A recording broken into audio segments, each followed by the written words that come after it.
L'actualité sur Éco-Éducation TV, Madame, Monsieur, bonsoir, bienvenue, les titres. Bévou conscient, c'est l'événement qui a rassemblé les mordus du slam le samedi 30 septembre à l'Institut français du Togo. Une 10e édition de Calebasse Club Act à suivre dans cette édition. Les fournitures scolaires sont-elles toujours aussi vendues après plusieurs jours d'école? Vous verrez comment chez certains vendeurs la clientèle est toujours aussi présente. Et puis hors de nos frontières au Zimbabwe, au moins 9 personnes ont perdu leur vie dans l'effondrement d'une mine d'or. On en saura un peu plus dans quelques instants. Bienvenue à tous. Tout d'abord, cette annonce. Ce mercredi 4 octobre, le lycée de Klologo, localité située dans la préfecture de Vaud, se verra offrir 10 ordinateurs ainsi que des tables et chaises dans l'une de ces salles qui servira de salle d'informatique. Ce don s'inscrit dans le projet de l'association Handicap Solidarité, financée par la fondation Cap Vitam International, basée à Genève, en Suisse, de créer des centres informatiques dans les établissements scolaires. Le lancement de ce projet se fera donc ce mercredi dans le dit lycée en présence de nombreuses personnalités représentant de l'association Handicap Solidarité ainsi que des autorités locales et éducatives. Ce projet permettra aux élèves de bénéficier des connaissances et de la maîtrise des technologies de l'information et de la communication pour leur inclusion dans la modernisation et la digitalisation du Togo. Plus d'informations dans nos prochaines éditions. Si les TIC sont un bon moyen d'apprentissage chez les élèves, le slam l'est aussi, notamment en sa force de fédérer plusieurs générations. En effet, plusieurs personnes de divers âges ont répondu présents à une nouvelle édition de Calebasse Club Act, un concert slam dénommé Bévou conscient, le samedi 30 septembre à l'Institut français du Togo. Reportage de Nadine Nofodi et Francis Soglo. De l'humour, des contes, musique ou encore de la comédie, toutes ces disciplines regroupées en un seul art, le slam. L'Institut français du Togo a accueilli le samedi 30 septembre 2023 une nouvelle édition de l'événement Calebasse Club Act, une 10e édition dénommée Bévou conscient. Bévou conscient, c'est un questionnement des artistes ou des citoyens lambda de la société qui vont entre les deux mondes. Le regard des fils du soleil qui sont allés sur la lune et rapporter un peu de lumière pour apporter à la société qui est plus en bas. C'est comme la philosophie. Donc, Bévou conscient, c'est un questionnement qui va des gestionnaires de la République et à ceux qu'on gouverne. Du coup, on fait un lien entre les gouvernés et les gouvernants pour poser un questionnement, pour voir ce qui va et ce qui ne va pas. La particularité de cette édition était la présence de la Côte d'Ivoire avec le slameur Capégique.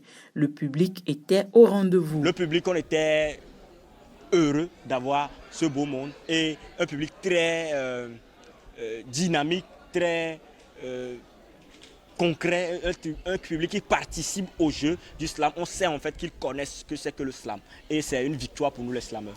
Bévou conscient est un concert slam qui a pour objectif d'informer, sensibiliser dans une ambiance de gaieté, instruire le public d'une autre façon et passer des messages sociétaux autrement. De l'art et plus particulièrement le slam, oui en effet, ils l'ont dans le son. Il connaît les mots, il ne les appelle plus, il les conjure. Les mots-cris, prends-moi, il les appelle où avec ça? Grave, aigu, accent, chapeau, crochet, guillemets, point d'interro, basse, dit, exclamation, virgule, point, virgule, slash, griffe, suspension. Un rendez-vous marquant, d'autres slameurs venant d'ici et d'ailleurs seront présents pour les prochaines éditions. Éducation dans cette édition, lire, écrire ou compter à l'école se fait bien sûr avec les outils que l'on appelle les fournitures scolaires. À quelques jours de la rentrée scolaire, forte est la demande de la clientèle dans les boutiques et sur les étalages pour les achats. Cependant, après le démarrage des cours, que deviennent les fournitures scolaires qui restent? Certains parents viennent-ils toujours autant en demander? Éléments de réponse dans ce reportage de Nadine Nofodi et Francis Soglo. Ils sont très nombreux dans les rues à commercialiser les fournitures scolaires à l'approche de la rentrée scolaire. Ces vendeurs que l'on peut retrouver devant leur étalage ou dans leur boutique se retrouvent après la reprise des cours des élèves avec parfois souvent de stocks de fournitures scolaires. Mieux vaut tard que jamais, même si pour certains parents, l'achat des fournitures scolaires se fait après la rentrée, tout comme leurs devanciers, ils n'ont qu'un seul objectif, voir leurs enfants réussir à la fin de l'année scolaire. Nous sommes sans cesse confrontés à cet état d'inquiétude que l'on appelle le stress. Les élèves, eux aussi, n'en sont pas épargnés, évidemment. Comment détecter les signes du stress et comment le gérer? On en parle dans ce dossier signé Daniel Watier. C'est une sorte d'inconfort psychologique ou réaction de l'organisme face à un élément stressant, le stress. On peut être stressé dans de nombreuses situations, à l'école y compris. À la reprise des cours, il s'avère utile pour les parents de reconnaître les signes de ce problème qui peuvent ouvrir des répercussions sur les comportements de leurs enfants. Quelles sont alors ces manifestations? Vous verrez que le jeune a des difficultés à se concentrer. Le jeune ou bien l'apprenant aura des difficultés à mémoriser, a des difficultés à percevoir ce qui lui est donné en cours. Donc, vous verrez que souvent, il y aura des troubles de sommeil, des troubles de comportement. Il y aura des enfants qui seront très turbulents, mais on se dira, bon, voilà, c'est un bandit, etc. Mais c'est sa façon de manifester son stress. En dehors de ces quelques manifestations, on peut noter aussi des troubles digestifs ou de sommeil. Pour confirmer réellement que l'enfant souffre d'un trouble, faire des analyses chez un médecin spécialiste est indispensable. Comment l'élève peut-il gérer le stress à son niveau? Au niveau de l'élève, il va falloir utiliser, nous montrons souvent aux jeunes quelques exercices que nous appelons la sophrologie par exemple, des exercices de relaxation, de respiration, pour essayer de se préparer à ça. Il y a également le sport, faire du sport, faire quotidiennement du sport, ce sont des éléments qui ne guérissent pas, si je peux le dire en griffe comme ça, le stress, mais qui atténuent l'effet du stress et qui prévient voilà, le fait que le stress puisse agir sur l'individu. Donc le sport, une alimentation équilibrée, les exercices de relaxation et tout faire pour identifier les éléments stresseurs et les écarter. Le trop de pression est aussi un facteur du stress chez l'enfant. À la fois, parents et enseignants doivent mettre le bouchée double pour noter cela chez l'enfant. Restons toujours dans le volet enseignement dans cette édition, cette fois-ci hors de nos frontières. La RD Congo se dotera bientôt d'un audit de la fonction publique pour le contrôle des effectifs de chaque direction. Suivez ce dossier.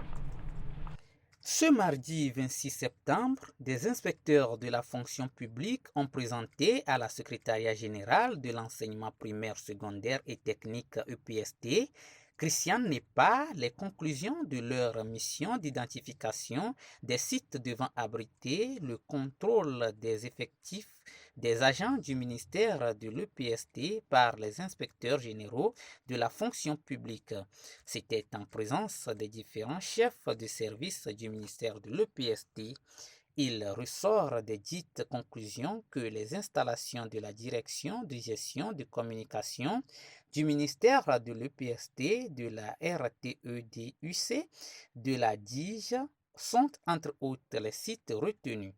Ces emplacements ont été répartis en fonction de la géolocalisation des directions et services éparpillés de l'administration de l'Est. Le vendredi passé, Madame le secrétaire général, accompagnée de l'inspecteur général, avait reçu la délégation de l'inspecteur général de l'administration publique qui était porteur d'une réquisition du vice-premier ministre à la demande du ministère de l'EPST.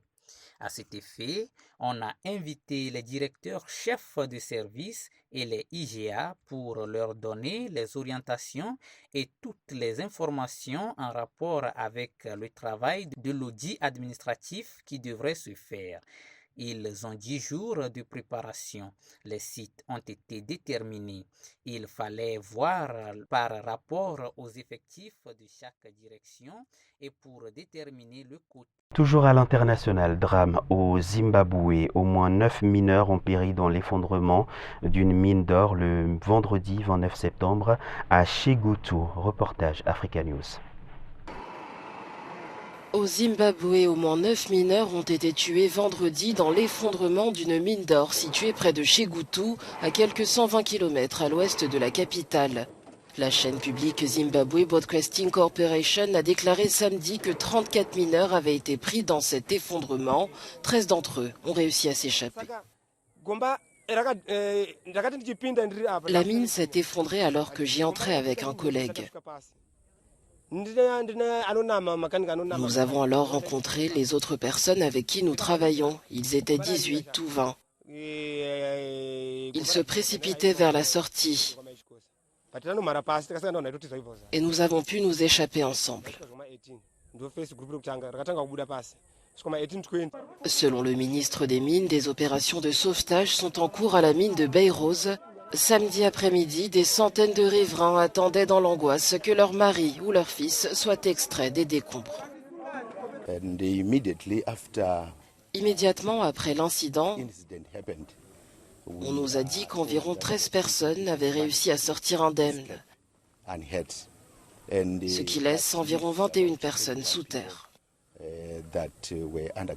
Le sous-sol du Zimbabwe recèle de nombreux minerais dont des diamants et de l'or, et en raison d'un chômage massif, nombreux sont ceux qui survivent en travaillant dans des mines artisanales. Pour le ministre des Mines, le manque de sécurité serait à l'origine du drame. Je pense que tous ces accidents sont le résultat d'une exploitation minière irresponsable. Les précautions appropriées qui sont censées être observées ne sont pas prises. Dans ce pays d'Afrique australe, les accidents de la sorte sont fréquents. En 2019, au moins 33 personnes avaient trouvé la mort dans des mines. Une information pour clôturer cette édition, mais cette fois-ci plus légère. Katalin Kariko et Drew Weissman, retenez-le bien, ce sont les noms des deux personnes ayant obtenu le prix Nobel de médecine pour le vaccin ARN messager contre le Covid-19 hier lundi à Stockholm, en Suède. Reportage de nos confrères d'Euronews. Le prix Nobel de médecine a consacré lundi les travaux de la chercheuse hongroise Katalin Kariko et de son collègue américain Drew Weissman. Les deux scientifiques ont été distingués pour leurs découvertes qui ont permis les développements des vaccins à ARN messager, décisifs dans la lutte contre le Covid-19, a annoncé le jury.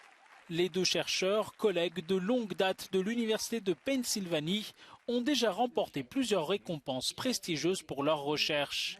Pour Katalin Kariko, 13e femme à obtenir le Nobel de médecine, cette distinction vient consacrer de longues années de recherche passées dans l'ombre sans reconnaissance de ses pairs. En récompensant le duo, le comité Nobel sort de sa pratique habituelle de distinguer des recherches datant de plusieurs décennies. Ce prix a couronné au cours de l'histoire des découvertes majeures telles que les rayons X, la pénicilline, l'insuline et l'ADN. Et c'est la fin de cette édition. Merci à vous tous qui nous avez suivis et pour votre fidélité sans cesse renouvelée à Eco Éducation TV. Je vous retrouve dans nos prochaines éditions, toujours dans le 19h45. Excellente soirée à tous.